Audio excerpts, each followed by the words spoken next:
In part A, it says express then, okay, so that's quite nice, isn't it? Express x squared plus 6x minus 4 in that form. So it's really easy to complete the square when it's just x squared.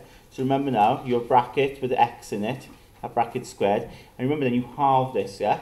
So because it's plus 6, halving it, it'd be plus 3.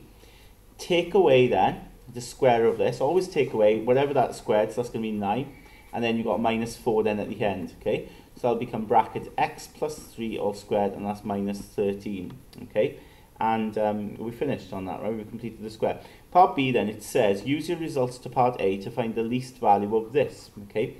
Now notice now we've got a different quadratic, but they do insist on you using your results from part A, okay? So you've got to somehow show that you use part A.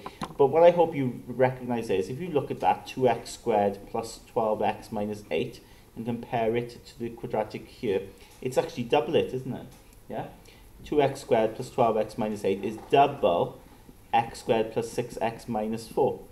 Okay? Now we've already completed the square, so we can use the results to part A. That's what they mean, right? So I could substitute that in now. Okay? X plus 3 all squared minus 13. I can sub it in and use those use result from part A. And then, just because it's double it, just times through by 2. Okay? And then we can see clearly then what the least value it says is. The least value is going to be here, isn't it? Okay, that's the least value. The least value will be minus 13. It's that value there. Okay? And that occurs when x is equal to, well, we want this bracket to be 0, don't we? Because think about it, the least occurs when this bracket is 0, so that means x plus 3 is 0, so x is equal to minus 3.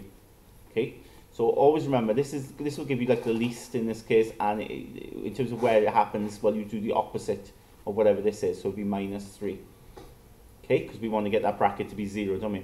And then if they ask us to sketch it, well, we just appreciate then, well, it's minus 3.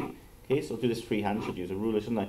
Minus 3 x's, and the least value is minus 13, so it's going to be down here somewhere. So minus 3 minus 13. Okay, so it's going to look a bit like that. Okay, if they ask us to sketch it, of course you'd use a ruler and pencil, wouldn't you? Okay.